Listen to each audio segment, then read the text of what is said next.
I was real popular in school. Athletics was my thing, playing basketball. I hated drugs, I hated alcohol, or at the time I hated anybody that done it.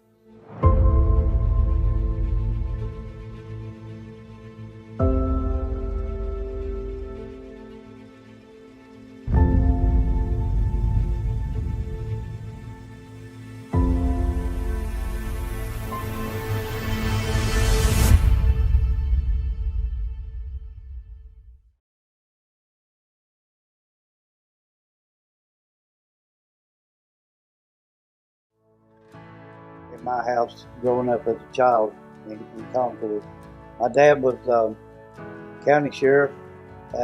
He's on the school board. My mom worked at the Concord School for 32 years as Miss Daisy, the lunchroom lady. It was a pretty good life, pretty simple life, you know, with your dad being a cop and on the school board. Your mom worked at the school. I don't ever remember saying when I was in school, when I grow up, I want to be a needle junkie or I want to be a drug addict. I'm pretty sure that's not what I said when I raised my hand on career day. Little did I know in just a few short years that would be a harsh reality to me. And as I was growing up in church all the time, when I was 9 years old, I accepted Jesus Christ as my Lord and Savior. In every church function, every time the doors was open, I was in church. At 13 years old, I was baptized. And man, life was good. Them raising me in church was such an important factor in my life because further down the road, you know, I had something to fall back on.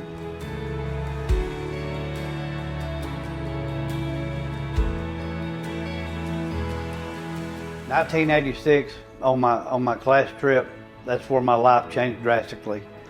Everything that I've stood for all the way through high school, all the church, all the functions, all the sports, all the athletics, everything just was fixing to go out the window. A preacher's kid and myself, we snuck out of our room. We went down to a liquor store and we got some booze, and I got drunk for the very first time in my life. I loved it, and that was a bad thing because alcohol now was the main topic of my life instead of serving Jesus and helping others. So for the next 4 years, if I wasn't at work or directly at the house, I was drunk all weekend, you know, from Friday night to Monday morning, every week for the next 4 years, until that became a problem with my work.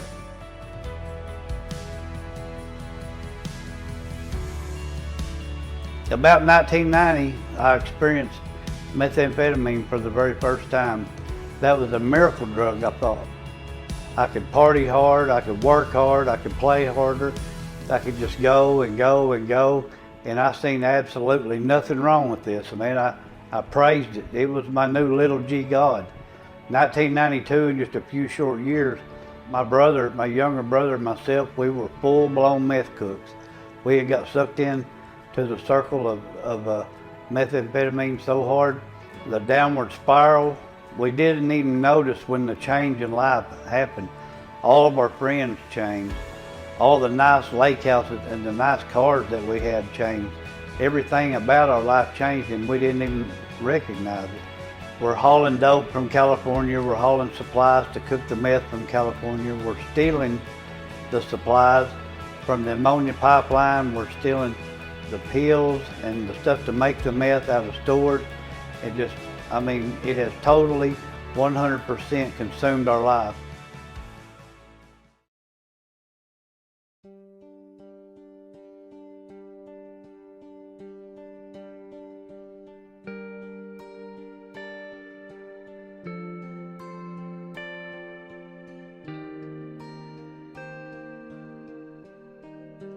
But while I was in prison, man, reality hit me hard. You get in there and it's a whole different world inside itself. All the worst people that you could ever think of is there with you. That's who you're living with. That's who you sleep by. I was put at the Supermax in Bricky's, Arkansas. Oh man, that's the roughest barracks in any prison in the state of Arkansas, in 2 barracks. Somebody carried out on a stretcher every day. There's people stabbed, people beat, people killed. every single day in that barracks. Eventually, my brother and I got transferred to Calico Rock, where we would have to spend the next year and 10 months there. We got good jobs because of who our dad was and the respect he had. My brother got dog kennel, and I worked at the Sally Port. So what we basically got to do 8 hours a day was run through the woods while the hunting dogs hunted us down every day, 8 hours a day. And I can tell you the dogs won every time. So after 2 years of being locked up, we finally made parole, my brother and I.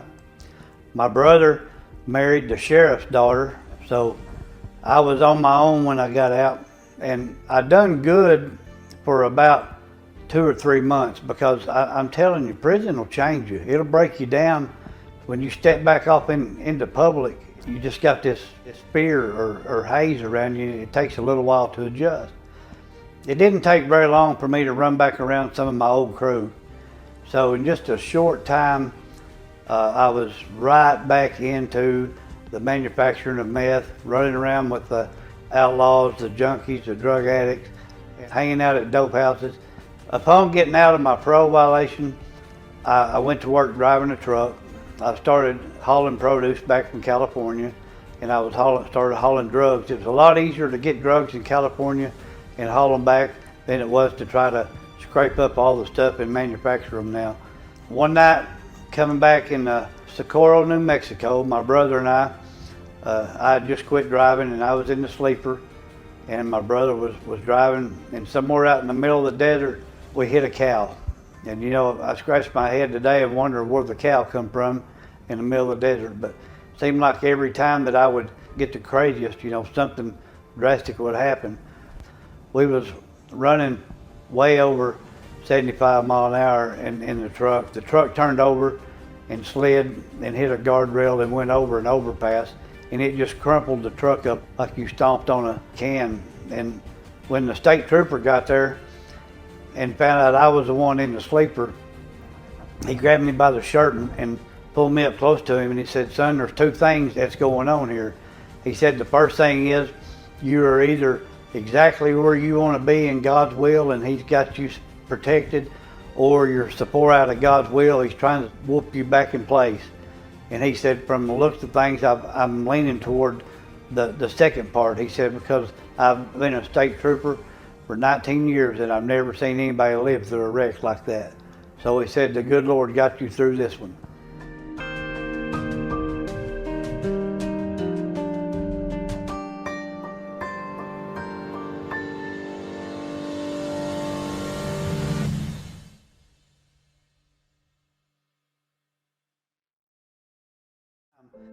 A short time after I got off parole, I quit running West Coast and stuff and hauling produce, so I got a local job hauling logs.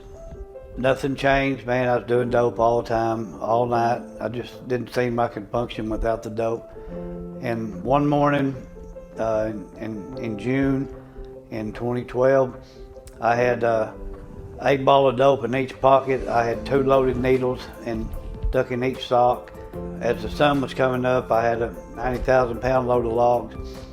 I was going through a little place called Birdtown, Arkansas, and I fell asleep. And next thing I know, when I hear the gravels hitting the bottom of the truck, and I look up, full speed ahead, there's the log truck, 90,000 pounds, headed right toward the house. And there's no stopping the truck.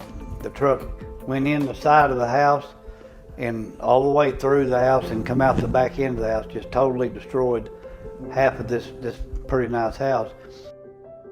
When I got out of the truck, it took a little bit because the truck was a mangled mess, but when I got out of the truck, I seen exactly where the truck was sitting. The truck's trailer tires was sitting on a baby bed with little blankets and dolls and stuff, and it almost killed me to think that I'd fell asleep, run through a house, and killed a child.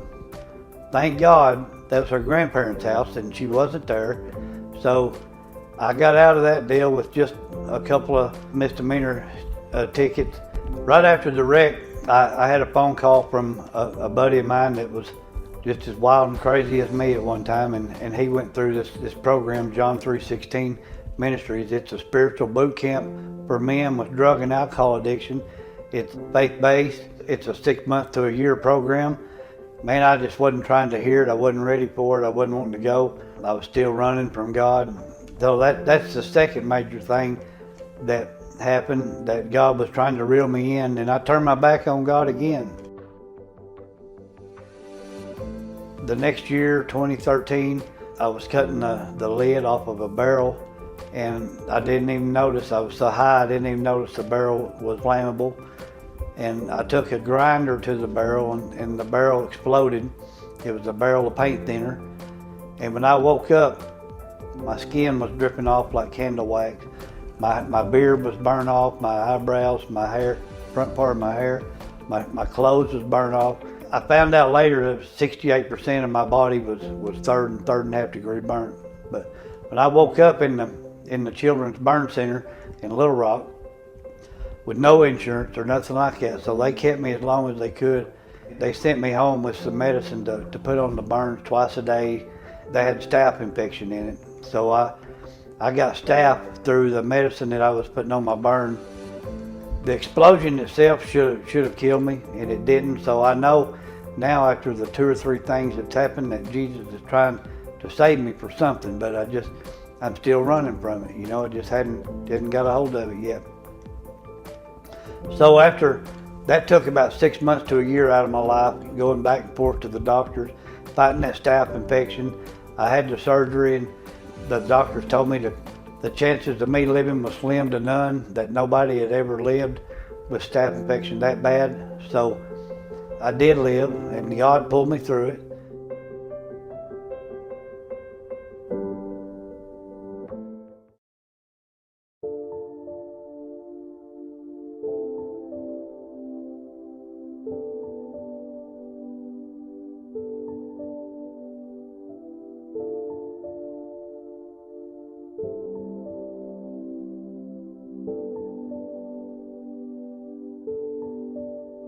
I sat in jail for about a month, and then I got released out on bond. Mom and Dad come got me again, and that same buddy called me and tried to get me to go back to John 3:16. He said, "Carl, it'll change your life, man, if you got to get away from your people, get away from what you're doing. You got to go let Jesus get a hold of you and heal you, man. He can change the way you think." And I said, "All right, man, I'll think about it. I'll think about it." You know, just told him whatever I had to tell him, really, just to get him off my back, because I still wasn't through. Out on bond with 6 or 7 more felony drug charges. In my mind, I thought I had to go hard, you know, go harder, just nonstop, because I got to have a lawyer, got to pay the bondsman. February 27, 2015, which I see now was the best day of my life. The Drug Task Force and the state police done an Operation Clean Sweep in my hometown. And they come through and they busted 9 people, and I was on the top of the list. Somewhere in the back of my mind, when they got me that morning, I knew right then I'd done my last shot of dope. I knew I'd sold my last bag of dope. I knew that I'd stole my last car, my last motorcycle. I just knew that something was about to change.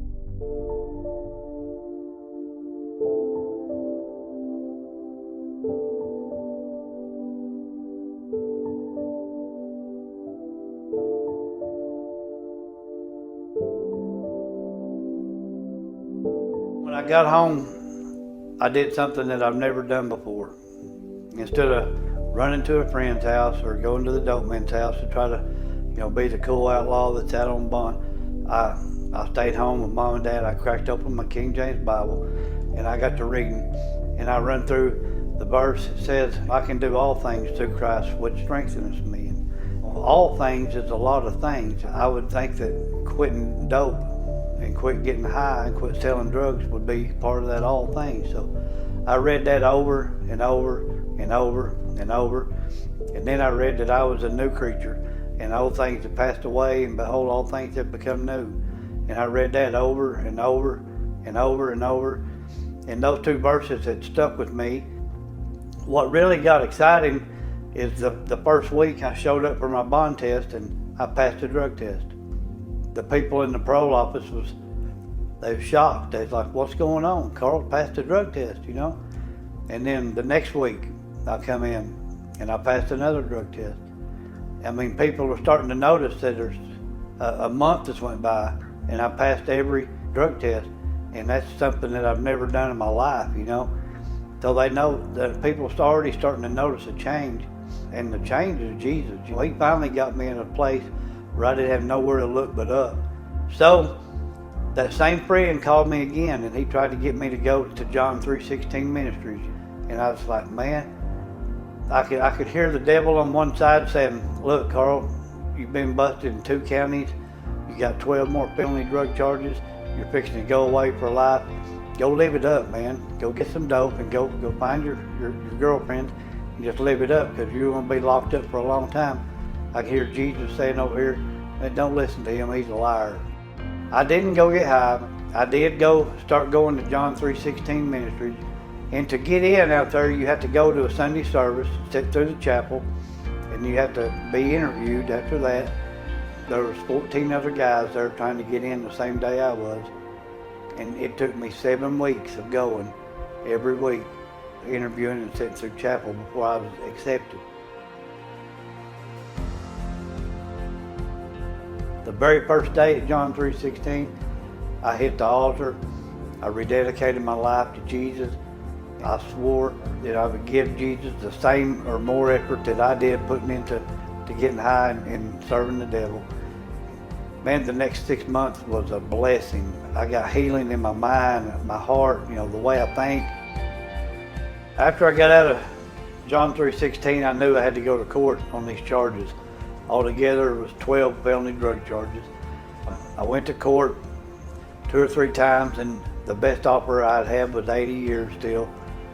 Finally, one day, I went in and my lawyer said if I would plea out today, they would plea out to 40 years. And I told him, I said, I'm not going to do it. I said, I'm not going to accept 40 years and sign away myself. I said, you're going to have to give it to me if I take it. Lunch break come up. Me and my brother went out in the parking lot. Man, I just hit my knees right out there by the car. I mean, got down and I prayed heaven down. You know, I called on God. I said, God, I need something here. I need a miracle. I need you to do something, because Dad's sick. I just really don't want to spend the next 15, 20 years in prison, you know.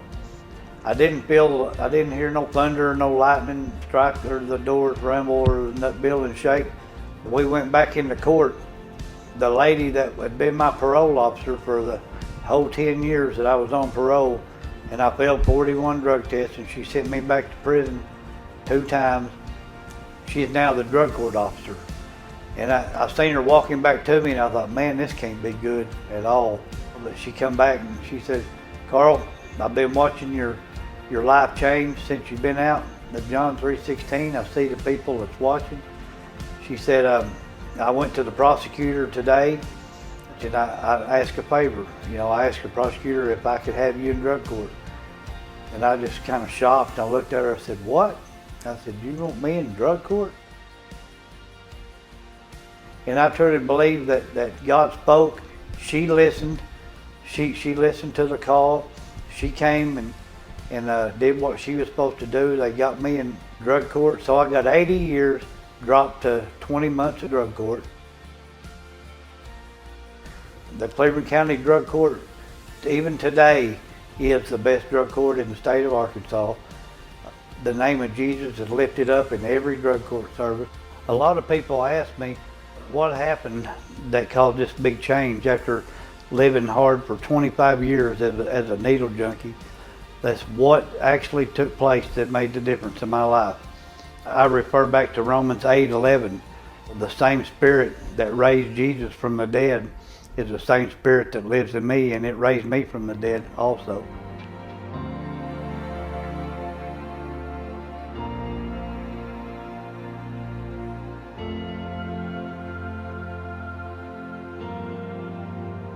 When I first started getting clean, I had started posting my clean days on Facebook, you know, like day 31, day 32, day 34, and I'd put a picture and I'd put a little Bible verse or something with it. This lady come to me She was a school teacher, and her son and daughter-in-law was in prison, and she was raising this boy's 2 kids. And one of the boys was 11 years old, and he's autistic. And she said when he would come in from school every day, that he would want to get the phone and look at my Facebook page, so he could see how many days that I've been clean, because he wanted his dad to be like Carl Cooper. And man, that just blessed my heart to know that it's touching kids' lives.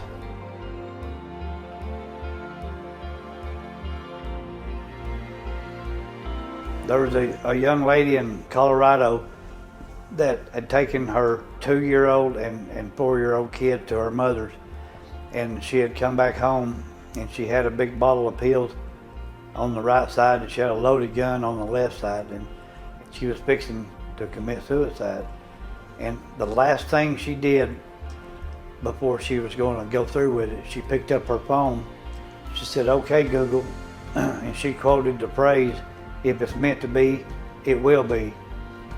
And she looked down at her phone, and one of my Facebook posts had popped up when she done that, and she read the post, and the post was exactly about what she was going through.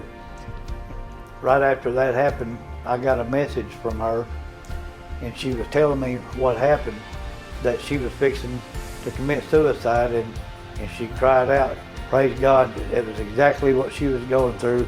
And as far as I know, she's alive and well and with her kids today.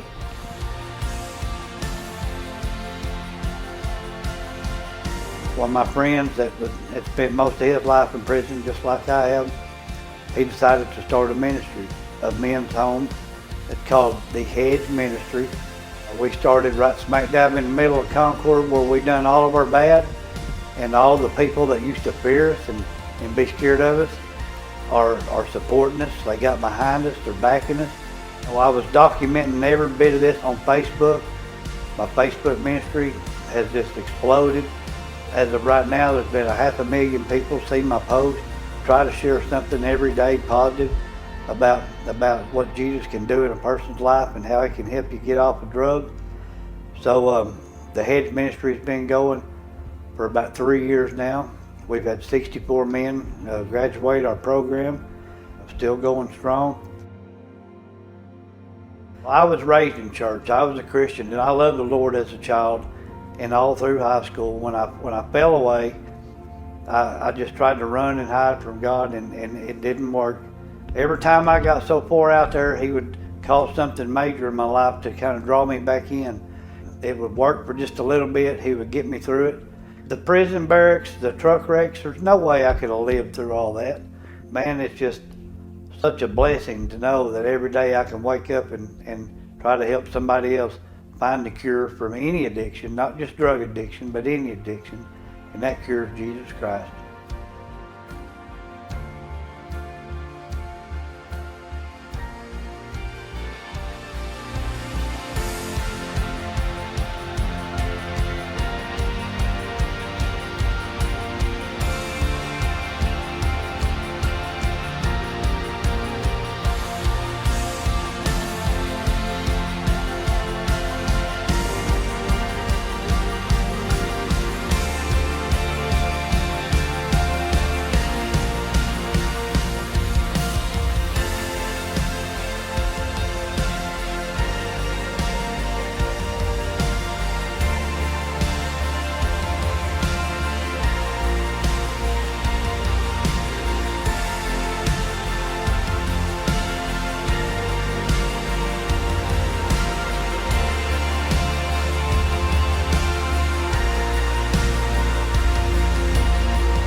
Well, Carl, you really don't come from the type of family that people associate with drug addiction. You know, your dad was a deputy sheriff, then a sheriff. Your family owned a business in town, a grocery store. Your mom worked at the school. Your dad at the school board. What would you say to the parents who feel like that they did everything right, and yet their child still wound up in some kind of addiction? It's not their fault. You know, the drug addiction on my part was a bad choice that I made, and the devil's so tricky. He just pulls you in. I mean, I had every opportunity. I had the perfect life of every opportunity to be successful and live a good Christian life. I don't know, like I say, I think that there's a lot of people when they deal with issues of addiction that they just run out of hope. They do. So if you could say one thing sort of in closing to those folks, what would you tell them? When it's hardest to pray, pray your hardest. I know my mom cried herself to sleep praying for 25 years. Never give up. Just pray hard. Pray for a hard spot for somebody, you know. If you're in that situation, first thing, God's got to live in you before He can work on you. You got to be saved, or Jesus can't help you. I mean, I'll guarantee you, your life will change for the better. There's no way around it. Amen. I've never seen anybody not accept Jesus and chase Him down like as hard as they chase dope, and their life not change, if not 100%, just right at it. Yes. Jesus will fix it, man. He'll fix it if you'll put forth the effort.